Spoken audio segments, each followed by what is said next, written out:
Tu crois qu'il suffit d'avoir une jolie page d'accueil pour avoir un bon site internet? C'est probablement la plus grosse erreur que je vois chez les entrepreneurs. En réalité, ce n'est pas ta page d'accueil qui fait tout le travail. Il y a plusieurs pages qui peuvent faire la différence entre un site qui inspire confiance et un site qui fait fuir les visiteurs. Aujourd'hui, dans cette vidéo, je te montre lesquelles sont vraiment indispensables. Alors, il faut bien comprendre qu'un site web doit être structuré avec plusieurs pages. C'est très important. Les sites qu'on appelle one page, qui étaient très à la mode il y a quelques temps, donc qui sont tout simplement tout le contenu sur une seule page, sont tout simplement mal référencés par Google. Les moteurs de recherche tels que Google aiment les sites avec plusieurs pages. Donc ça, c'est vraiment important. La deuxième chose à retenir, c'est que une page égale un thème. On va maintenant voir ensemble les différentes pages et je vais t'expliquer aussi ce qu'il faut comme contenu à l'intérieur de ces différentes pages. Donc, il faut vraiment penser tes pages, en fait, ton site, comme une maison. Chaque pièce a sa fonction, ton site fonctionne pareil. Tu ne vas pas dormir dans ta baignoire, tu dors dans ta chambre. Eh bien, les pages de ton site, c'est exactement la même chose. Donc, la page d'accueil, on l'a déjà vue, donc je ne vais pas revenir dessus. Ce qui est important d'avoir, c'est une page à propos. Même si on a un petit bloc à propos sur la page d'accueil, c'est important d'avoir une page à propos plus conséquente où tu vas raconter ton histoire, etc., créer la confiance de tes visiteurs. On verra en détail un petit peu plus après sur des sites d'exemple. Ce qui est important aussi, c'est tes prestations, tes offres, tes services, tes produits. Donc sur la page d'accueil, tu vas les lister et ensuite, il va falloir tout simplement une page dédiée par prestation. Ensuite, on va avoir un blog. Donc, il y aura aussi une vidéo dédiée au blog. Donc, le blog va te permettre de mettre en place des articles. Et ces articles vont tout simplement montrer ton expertise, répondre aux problèmes de tes clients et en plaçant des mots-clés au bon endroit, ils vont aussi t'aider au niveau du référencement de ton site internet. Ensuite, une page témoignage qui va regrouper l'ensemble de témoignages. Donc ça, c'est pareil, c'est la preuve sociale, ça amène de la confiance, ça montre que tu es fiable et ça permet aussi d'optimiser le référencement. On verra aussi la foire aux questions, donc qui est très importante. Ça permet de répondre aux questions fréquemment posées. Ça t'évite aussi d'envoyer des mails répétés, tout est sur le site et ça va aussi renforcer le référencement, notamment aussi au niveau du référencement de tout ce qui est IA, intelligence artificielle. Et bien sûr, une page contact avec un formulaire d'email, téléphone, lieu, tout ce qui est coordonnées, comment te joindre facilement. Donc ça, ce sont vraiment les pages essentielles d'un site. Et toi, après, bien sûr, suivant ton activité, tu peux rajouter des pages. Donc on va commencer par voir ensemble la page à propos. Donc c'est vraiment en fait raconter ton histoire et vraiment créer aussi de la confiance avec tes visiteurs. Donc par exemple, sur ce site-là, au niveau de à propos, on avait un petit bloc ici sur la page d'accueil. Et quand on clique dessus, ici sur le petit bouton, on va arriver sur une page détaillée. Donc sur cette page, tu peux tout simplement parler de ta philosophie, tu peux parler de ton approche, de ton parcours, de tes diplômes et formations. C'est important suivant les secteurs d'activité, ça va vraiment rassurer, mettre en confiance. Tes atouts, et travailler aussi, bien sûr, toujours les mots-clés pour bien être référencé. Donc ça, voilà, c'est pas une simple page où ben voilà qui je suis et c'est tout. Non, c'est vraiment rentrer en profondeur sur, voilà, c'est ce que je t'ai dit, hein, ta philosophie, tes atouts, ta façon d'être, ta façon de travailler, etc. Et aussi, si tu es une entreprise et que tu as plusieurs personnes, ça peut être, voilà, à propos, ça peut être présenter donc tes différentes personnes. Si tu es seul, mais que tu travailles avec d'autres personnes, d'autres collaborateurs, ça peut aussi être un moyen de te présenter toi et après de présenter tes collaborateurs, etc., etc. Voilà, la page à propos n'est vraiment pas à négliger, elle est vraiment importante et c'est toujours la même chose. Ça permet de rassurer, de mettre en confiance la personne. Ensuite, ce qui est vraiment important, c'est de présenter tes offres, tes produits, tes services, avec une page dédiée par offre. Ça, c'est vraiment très important. Et sur chaque page, tu vas présenter l'offre, tu vas expliquer ce que tu proposes concrètement, pour qui, comment, pourquoi, et expliquer aussi les bénéfices de ton client. Après, en termes de prix, c'est à toi de voir si tu mets un tarif ou pas, ça dépend. Mais c'est vraiment important de détailler l'offre. Ça va vraiment permettre à la personne de comprendre ce que tu fais et si elle a vraiment envie de travailler avec toi. Donc ça, c'est important. Donc par exemple, sur ce site-là, on avait en effet une présentation rapide des offres sur la page d'accueil. Et ensuite, quand on clique dessus, on va avoir le détail des offres. Et une offre va être constituée à peu près toujours de la même façon. On va parler toujours de la promesse. Qu'est-ce que cette offre te promet? On va parler ensuite des problèmes, des problématiques. On va parler donc de la transformation, des bénéfices. Donc là, par exemple, c'est ce que ce bilan va vous apporter. Ce qui est important aussi de décrire, c'est comment ça se passe réellement. Une fois, par exemple, je prends rendez-vous, qu'est-ce qui va se passer derrière? Alors, la notion de où, là par exemple, on l'a précisé puisque ce sont des offres qui peuvent être faites en présentiel, en cabinet ou à distance. Donc ça aussi, c'est important de le préciser. Mettre des témoignages en avant, donc ça on peut en mettre à plusieurs endroits. Un petit point qui est très très très important au niveau des offres et qu'on a tendance à oublier, c'est ce petit encart là. Cette offre est faite pour vous si, ou cette offre n'est pas faite pour vous si. Ça peut paraître bizarre, mais en fait c'est très important. Un exemple concret. Donc voilà, moi je suis donc coach web master. Je mets aussi en place des formations donc pour toi, pour les entrepreneurs. Mais je fais des formations donc, sur le référencement, sur mieux comprendre son site web, etc. Mais ce ne sont pas des formations à destination des personnes qui veulent devenir webmaster ou des agences web, etc. C'est vraiment à destination des personnes qui sont entrepreneurs, qui ont un site internet mais qui n'ont aucune connaissance technique et qui n'ont pas envie d'avoir de connaissances techniques, mais qui veulent simplement mieux comprendre leur site web et l'améliorer. Donc du coup, cette offre n'est pas faite pour vous si, je précise bien que cette offre n'est pas faite si tu veux être webmaster, si tu es une agence web pour te perfectionner, etc. Parce que ça ne va rien leur apporter. Cette formation est vraiment faite pour les entrepreneurs qui ont un site, qui veulent l'améliorer, mais qui n'ont aucune connaissance technique et qui ne veulent pas avoir de connaissances techniques. Donc c'est pour ça que c'est important de faire ces deux petits blocs.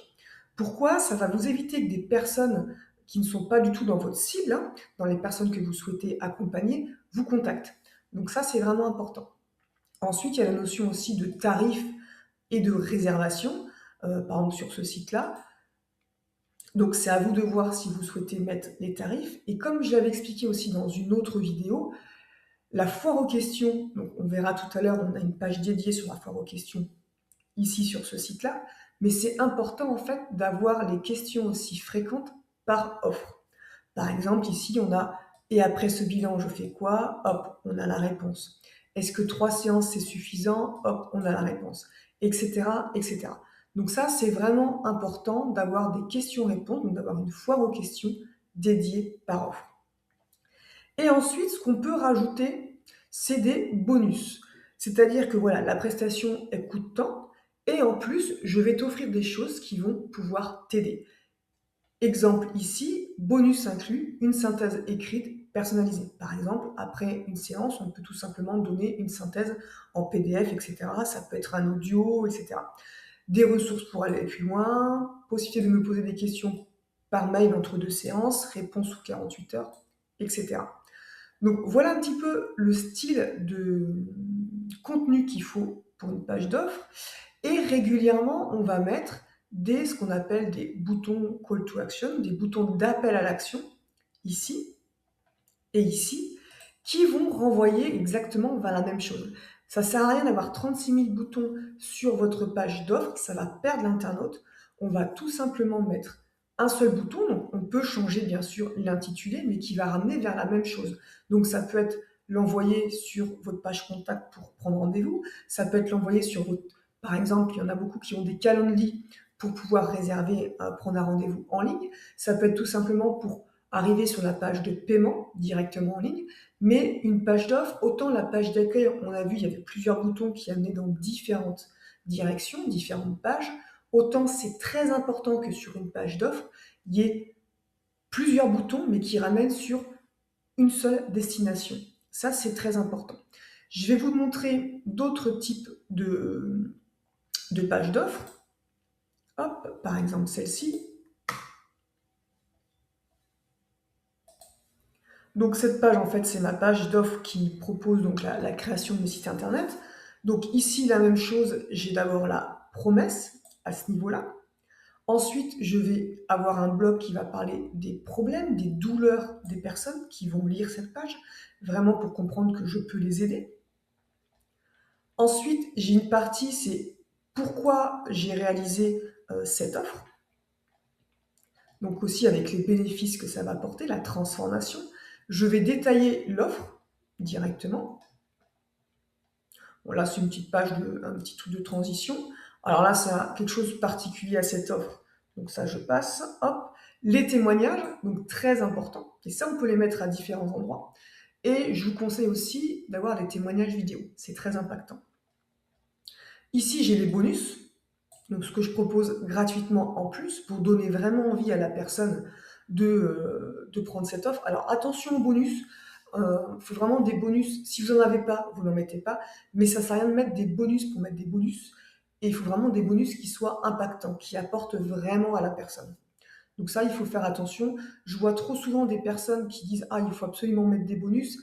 Et les bonus qu'ils mettent, en fait, ça va strictement rien apporter à la personne en plus. Donc il faut mieux ne rien mettre plutôt que mettre des bonus qui ne servent à rien. Donc ça, c'est important. Et on peut bien sûr en mettre qu'un. Là, c'est important, ce qu'il n'y avait pas sur cette page ici, c'est la garantie. Qu'est-ce que vous garantissez par rapport à cette offre, cette formation, etc. Donc moi, par exemple, par rapport à la création de mes sites internet, je garantis 30 jours. C'est-à-dire qu'à la signature du devis, au bout de 30 jours, si la personne n'est pas satisfaite, je la rembourse. Donc ça, c'est vraiment une gage aussi de qualité et de confiance d'avoir un bloc garanti là-dessus. Ensuite, on va récapituler l'offre avec le prix. Alors, il y a cette notion de valeur, donc tout le monde n'est pas à l'aise avec ça, et c'était mon cas il y a quelques temps. Après, j'ai travaillé, en fait, toutes mes pages ont été travaillées avec Cécile Amiel, qui est coach en stratégie marketing. Donc, on a vu tout ça ensemble. Donc là, je vous en parle. On voit souvent ça. Mon offre, elle vaut valeur totale tant, et en fait, je te la fais à temps. Le problème des valeurs, c'est que y a des personnes qui ont abusé de cette stratégie marketing, qui n'est pas une stratégie pour nuire à la personne, à l'internaute, hein, qui est vraiment une très bonne stratégie. Et en fait, ce qui se passe dans les valeurs, si vous voulez, c'est qu'on va détailler réellement tout ce qu'on va mettre en place pour la personne et le prix réellement que ça coûte.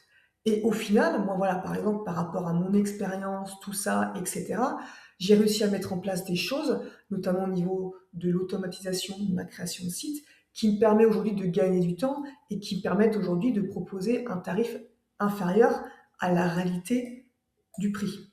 Voilà, c'est pour ça que mon tarif est bien moins. Et en fait, c'est ça la valeur, c'est lister vraiment tout ce que contient votre offre. Ça paraît bizarre, mais bon, vous avez un rendez-vous avec une personne pour une séance d'hypnose, certes, il y a le rendez-vous, mais derrière, vous vous êtes formé pour ça. Vous travaillez peut-être aussi en amont le rendez-vous pour vous remettre un petit peu dans le bain par rapport à qui est le patient que vous allez accueillir, etc. Donc, il y a tout un travail que la personne ne voit peut-être pas et qu'il faut aussi lister et budgétiser, si vous voulez. Et c'est ça, en fait, qui va faire la valeur totale de votre prestation. Et c'est aussi pour ça que votre tarif va être moins élevé que cette fameuse valeur totale, mais c'est important que la personne comprenne réellement la valeur de l'offre à laquelle elle va participer. Donc ça, c'est important. Ensuite, comme vous l'avez vu, hein, j'ai le bouton à plusieurs endroits qui vont ramener exactement à la même chose. Donc là, c'est notamment vers mon calendrier. Et là, j'ai mes réalisations. Donc vous pouvez mettre d'autres témoignages ou des projets clients, etc. Et il y a toujours un petit texte qui va aussi en fait rappeler qui vous êtes, qu'est-ce que vous faites, etc. Qui, attention, n'est pas le même qui est sur la page d'accueil ou sur la page à propos. Et ensuite, ce qui est très important, ce qu'on a tendance à oublier, c'est les étapes. Qu'est-ce qui va se passer après? Par exemple, l'étape 1, je clique sur le bouton « Je prends rendez-vous » et j'explique qu'est-ce qui va se passer. Tu es rédigé sur ma page contact, mon calendrier, tu prends rendez-vous, etc. L'étape 2, après le rendez-vous, si c'est OK, après notre call, eh bien, tu réalises ton paiement et tu signes le devis. Étape 3, je développe le site, mise en ligne de site, etc.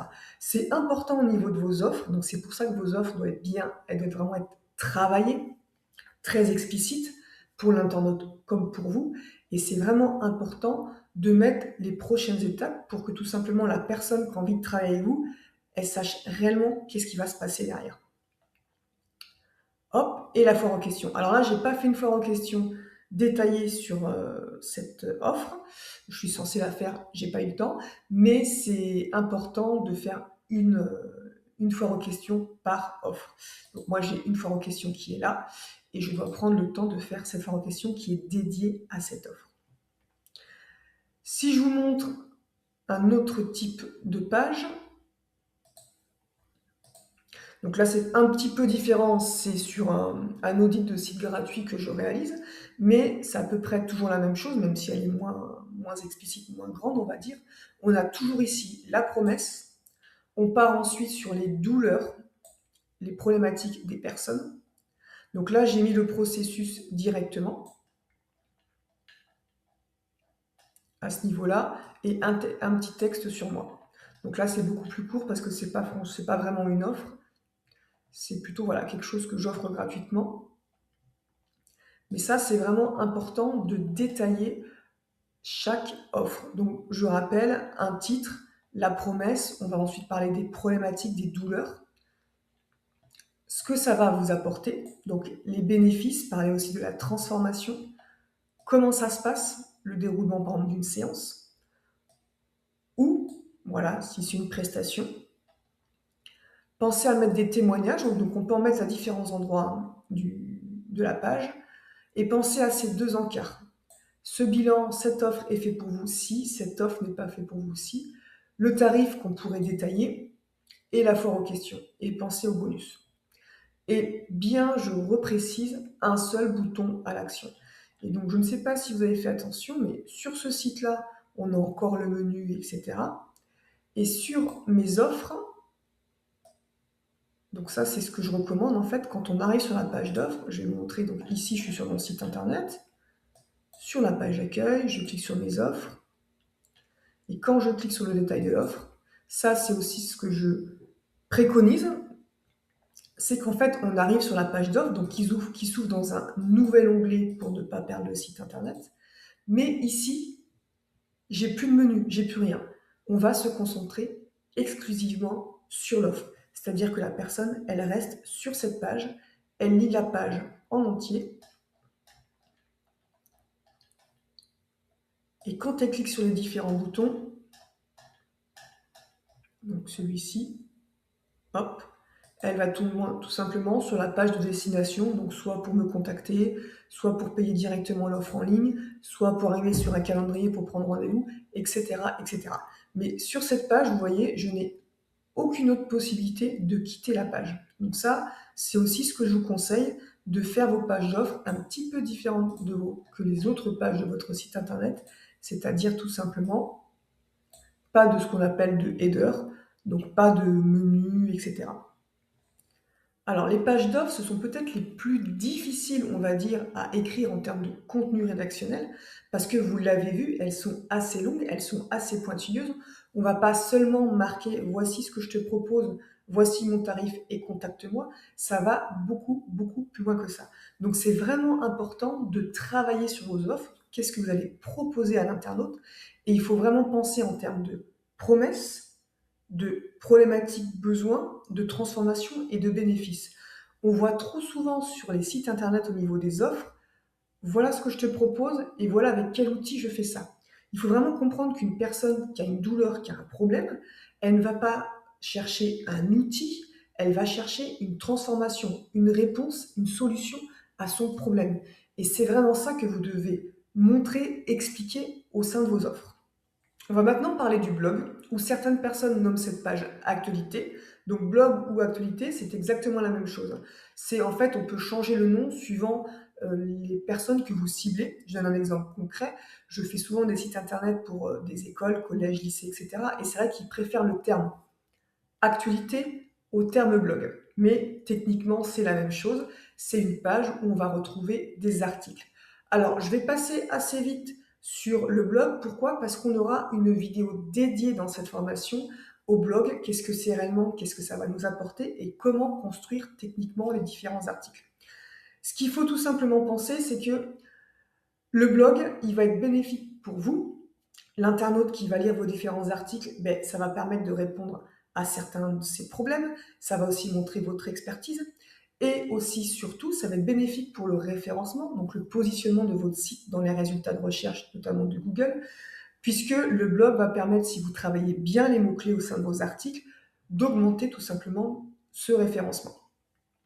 Alors, typiquement, un blog, c'est quoi? Ben, en général, sur la page d'accueil, on présente plusieurs articles, donc en général, c'est les derniers articles.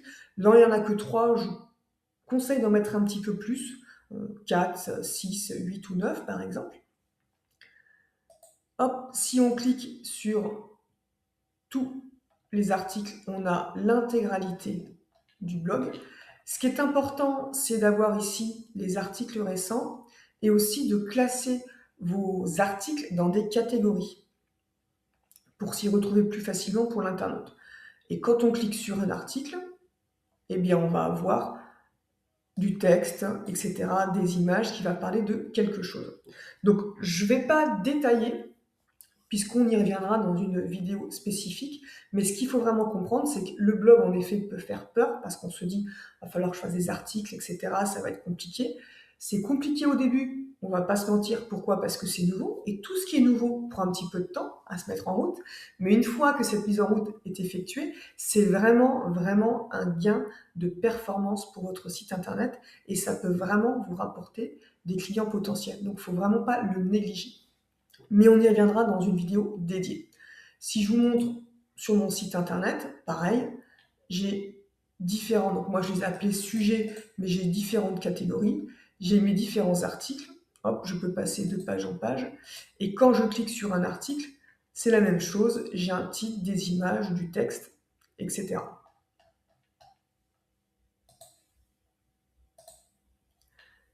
Et j'ai aussi des vidéos sur certaines pages. Donc le blog, vraiment à ne pas négliger pour vous faire connaître et pour que les personnes prennent confiance en vous. On va maintenant parler des témoignages. Les témoignages sont très importants et il y a encore trop de sites qui n'en ont pas. Il faut vraiment comprendre qu'on est nombreux sur Internet, qu'il y a beaucoup de concurrents, de confrères, suivant comment on les nomme, et que les témoignages vont permettre quoi? Vont permettre de rassurer, que les personnes aient confiance en toi. C'est vraiment une preuve sociale et ça va aussi, surtout, optimiser le référencement de ton site Internet. Et ça va montrer que tu es fiable. Donc, les témoignages, on va en avoir sur la page d'accueil, comme on a vu. Donc on peut être 3, 4, 5, 6 comme on veut. Donc je vous ai dit, évitez les témoignages qui défilent. Pourquoi? Parce que souvent on n'a pas le temps de les lire, ça défile trop vite, ou alors ça ne défile pas automatiquement et on n'arrive pas à appuyer sur les boutons. Voilà, vous les mettez en texte directement. Pensez au niveau des témoignages de mettre un titre et de travailler un petit peu les, les titres de vos témoignages optimisés pour le référencement. Par exemple, la personne vous donne juste un texte, vous pouvez rajouter un titre par rapport à ça. Après, on n'est pas obligé de mettre les étoiles, hein, mais pareil au niveau des noms, prénoms, on peut mettre des pseudos ou on peut tout simplement ne pas mettre de nom et de prénom, suivant sur quel domaine d'activité on est. Si on a vraiment une notion d'anonymat, etc., n'hésitez pas à enlever les noms des personnes, il n'y a pas de souci. Donc ça, c'est sur la page d'accueil. Et ce qui est important, c'est d'avoir une page dédiée avec tous les témoignages. Ça, c'est vraiment très, très important. Par exemple, sur mon site internet, c'est la même chose. J'ai les témoignages, quelques témoignages sur la page d'accueil. Et ensuite, j'ai une page dédiée avec tous les témoignages. Alors pareil, on met les logos ou pas, ça techniquement, si vous n'avez pas le faire, ça n'est pas le faire, c'est pas important. Ce qui est important, c'est le contenu rédactionnel. Alors, comment on obtient des témoignages? Eh bien, en fait, vous faites un mail type, par exemple, et que vous envoyez directement à vos clients, vos patients, une fois que la prestation, l'accompagnement est terminé, pour savoir comment ça va, etc. Et aussi pour vous laisser un témoignage. Alors, au sein du mail, vous mettez tout simplement un lien vers l'endroit où vous laissez un témoignage, donc vers le site internet. Donc, on pourrait en effet avoir sur le site internet, comme ici, un formulaire où la personne peut laisser son témoignage. Mais ce qui est beaucoup plus judicieux et pertinent, et notamment pour optimiser le référencement de votre site internet, c'est d'envoyer tout simplement les personnes directement laisser un témoignage sur votre fiche Google. Pourquoi? Tout simplement parce qu'il faut comprendre que tout ce qui appartient à Google, tout simplement, ça a un impact sur le référencement, et les témoignages que les personnes laissent sur votre fiche Google va vraiment impacter le positionnement de votre site internet au sein des résultats. Donc, je vais vous montrer tout ça. Voici le type de mail que j'envoie à mes clients quand j'ai fini une prestation avec eux. Donc, je pars sur un titre. Ensuite, je précise le prénom pour personnaliser un petit peu ce mail. Ensuite, à vous de voir au niveau du ton que vous employez, tutoiement, vouvoiement, etc. Donc, je mets un petit texte comme quoi, voilà, c'était super de travailler, etc. avec elle. Et je lui demande une petite faveur pour voir si elle accepte de laisser un avis sur ma fiche Google, et j'explique pourquoi. C'est important pour ça. Et surtout, je vais l'aider un petit peu dans sa rédaction. C'est important de donner un petit peu pas des directives, mais plutôt des aides pour que la personne puisse écrire facilement. Donc, par exemple, pourquoi as-tu choisi de travailler avec moi? Comment as-tu vécu l'accompagnement? Qu'est-ce qui t'a rassuré? Etc., etc. Et au niveau du lien, donc laisse ton avis ici, je vais mettre le lien, donc qu'elle n'ait pas à chercher, directement vers ma fiche Google pour qu'elle puisse directement inscrire son avis. Et je vais vous montrer comment trouver ce fameux lien que vous pouvez copier-coller dans vos mails pour que la personne n'ait pas à chercher. Parce que si vous lui dites va sur ma fiche Google et mets-moi un avis, elle ne va pas y aller. Il faut vraiment simplifier les choses et directement donner le lien pour que quand on clique, on arrive directement sur la page. Donc en fait, quand je clique sur le lien du mail, je vais directement arriver sur ma page. Alors bien sûr, il faut que la personne se connecte à son compte Gmail à Google, mais derrière, elle met directement les étoiles, elle partage son expérience, elle peut mettre sa date, ajouter des photos, etc. et elle peut publier. Et c'est beaucoup plus simple de faire comme ça, et surtout, comme je l'expliquais, comme ça appartient à Google, ça a un impact sur votre positionnement dans les résultats de recherche. Alors, comment avoir ce fameux lien directement? Donc pour ça, bien sûr, il faut une fiche entreprise, une fiche établissement Google. Soit vous avez directement le lien de votre fiche, soit vous tapez le nom de votre entreprise ou votre nom et votre prénom. Et vous tombez ici dans Google sur votre fiche établissement. Donc moi, j'ai tapé AcroWeb, je tombe sur ma fiche établissement. Et ici, j'ai un encart. Alors, il faut être connecté à votre compte Gmail. Si vous n'êtes pas connecté, vous ne pouvez pas aller modifier, tout simplement, gérer votre fiche établissement Google. Donc ça, c'est important. Connectez-vous à votre Gmail, allez dans Google, tapez le nom de votre entreprise ou le nom de votre prénom et votre nom suivant comment est nommé votre fiche Google. Et ici, vous allez tomber ici sur différents boutons. Vous cliquez ici sur voir les avis. Donc vous avez les différents avis. Et ici, vous cliquez sur recueillir plus d'avis. Et c'est ce fameux petit lien ici que vous allez copier en cliquant ici et que vous allez pouvoir coller ensuite. Donc pour coller, il vous suffit soit de faire un clic droit avec la souris et de faire coller. Donc vous le mettez sur votre mail, soit avec le clavier faire un CTRL V ou commande V pour Mac. Donc c'est vraiment ce petit ici lien qu'il faut mettre dans vos mails pour récolter un avis directement sur votre fiche Google.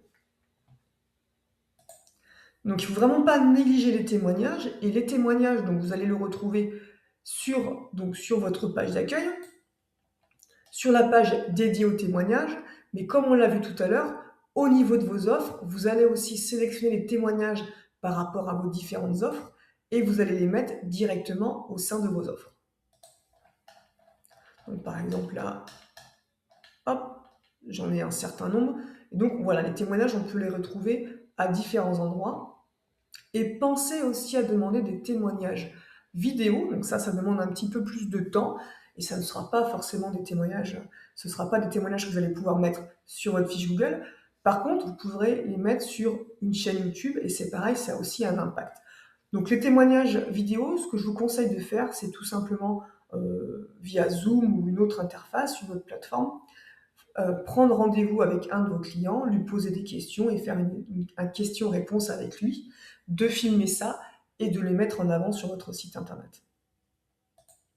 Par rapport aux témoignages, donc une fois que nos clients nous ont laissé leurs avis sur notre fiche Google, comment faire pour les avoir directement sur notre site internet? Eh bien, tout simplement, on va récupérer les avis sur notre fiche Google, on les copie et on les colle sur notre page témoignage. Par contre, attention, on n'a pas le droit, normalement, de copier-coller un texte d'un autre site vers notre site internet. C'est interdit. Pourquoi? Parce que ce serait trop simple d'aller copier un article de blog, par exemple, le mettre sur notre propre blog et de se dire bah, l'article est super, comme ça, moi, j'ai rien à faire, je fais un copier-coller et je vais optimiser mon référencement de mon site internet et je vais me faire connaître. Non, c'est tout simplement interdit. D'une part, il y a les droits d'auteur, donc c'est pour ça qu'on n'a pas le droit de copier-coller un texte qui ne nous appartient pas. Et de deux, ben là vous me dites oui, mais les avis ça m'appartient quelque part, puisque c'est quelqu'un qui laisse un avis sur moi. Oui, mais de deux, techniquement, Google, quand il scanne toutes les pages de votre site internet, il sait au niveau du texte quand vous avez copié-collé du texte. Donc même si les avis Google, ben, techniquement, ils vous appartiennent, lui, Google, il va voir que vous allez copier-coller ce texte et que ce texte vous appartient pas, qu'il était sur une autre page, la page d'avis Google. Et il arrive à savoir en fait qui a écrit ce texte avant l'autre. Donc par rapport à ça, pour éviter ce qu'on appelle le contenu dupliqué, il faut savoir que si Google voit que vous avez du contenu dupliqué, qu'est-ce qu'il va faire? Il va vous rétrograder dans les places au niveau du référencement, voire pas du tout vous référencer, c'est-à-dire que votre site ne sera pas visible sur Google. Donc attention à ça, pas par rapport aux avis, mais par rapport au reste. Ne copiez-collez jamais un texte d'un autre site sur votre propre site internet. Et autre chose aussi que ça on oublie souvent, on n'a pas le droit d'avoir le même texte au sein des propres pages de son site internet. Donc ça, il faut faire attention. Si par exemple, vous copiez ce texte-là, qui est sur la page témoignage, et que vous collez le texte sur la page d'accueil, c'est aussi considéré comme du contenu dupliqué, donc ce sera néfaste pour votre référencement, même si c'est sur les mêmes pages de votre site internet. Donc là, vous allez me dire, ok, mais comment on fait? Quand vous copiez-collez du texte, donc notamment les avis Google, ce que vous faites, c'est donc vous copiez-collez le texte et sur l'interface de votre site internet, donc là je suis sur WordPress, suivant les systèmes, c'est à peu près la même chose. Donc là par exemple, je vais passer un peu de texte. Il faut trouver ce fameux blog citation. Donc vous cherchez ce fameux blog citation, donc cette fameuse guillemets qui va être au sein de l'interface qui vous permet de gérer votre site internet. Et vous collez le texte au sein de ce blog citation, tout simplement. Alors attention, ce n'est pas vous mettre les guillemets avec votre clavier, coller le texte et fermer les guillemets. Non, ça, Google, il ne va pas le voir. C'est vraiment, il y a ce qu'on appelle un bloc citation qui existe. Donc vous faites, hop, comme j'ai fait, vous prenez le bloc citation et à l'intérieur de ce bloc, vous mettez votre texte. Ça, qu'est-ce que ça va faire? C'est qu'en fait, sous le capot, techniquement, quand Google va scanner votre site, il va voir ce texte dans des balises spécifiques, ce qu'on appelle les balises blocotes, et il va se dire, ah ok, c'est le même contenu que sur un autre site, mais par contre la personne me précise que justement elle a fait un copier-coller et qu'elle l'a mis dans des citations. Donc ça, on peut le faire. On peut copier-coller un texte, donc là, les avis sur Google, le mettre sur notre propre site, mais dans des blocs citations. Alors, c'est pas technique, ça peut vous paraître technique comme ça quand je vous le dis, mais c'est vraiment pas technique. Il faut vraiment trouver sur votre interface, tout simplement, ce fameux bloc et copier-coller le texte. Donc ça, les avis, quelque part, ils vous appartiennent sur Google, mais si jamais vous copiez-collez du texte, par exemple, d'un article de blog que vous aimez bien, vous faites la même chose, citation. Par contre, il faut aussi demander l'autorisation à l'auteur de cet article si vous avez le droit d'utiliser son texte. Attention, hein, techniquement, il y a la partie bloc-code citation à mettre, mais juridiquement, c'est ce qu'on appelle le droit d'auteur. Vous devez demander l'autorisation quand vous faites un copier-coller de pouvoir utiliser le contenu. Alors, l'autorisation, bien sûr, ce n'est pas le cas pour tout ce qui est avis Google, hein. Donc voilà la petite particularité au niveau des témoignages. On va maintenant passer à la foire aux questions. Donc la foire aux questions est vraiment très importante. Elle va permettre tout simplement de répondre aux questions fréquentes. Donc ça va rassurer les personnes qui vont aller sur votre site. Elle va aussi vous éviter des mails répétés, le fait d'avoir une foire aux questions dédiée sur votre site, les personnes peuvent avoir accès directement dessus. Et elle va aussi renforcer le référencement, puisque comme on l'a vu ensemble, il y a 3 types de mots-clés, dont le 3e type de mots-clés qui est lié à tout ce qui est questionnement, problématique, douleur, etc. Donc les personnes posent beaucoup de questions. Et du coup, le fait de mettre ces questions, ce type de questions que les personnes se posent dans votre foire aux questions, peut vous aider aussi à positionner correctement votre site internet.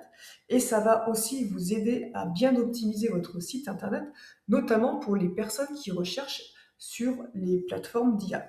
Voilà, tout ce qui est intelligence artificielle, on fonctionne beaucoup avec les questions, donc c'est vraiment un plus. Donc c'est quelque chose à ne pas négliger. Donc au niveau de la foire aux questions, il vous faut vraiment une page dédiée.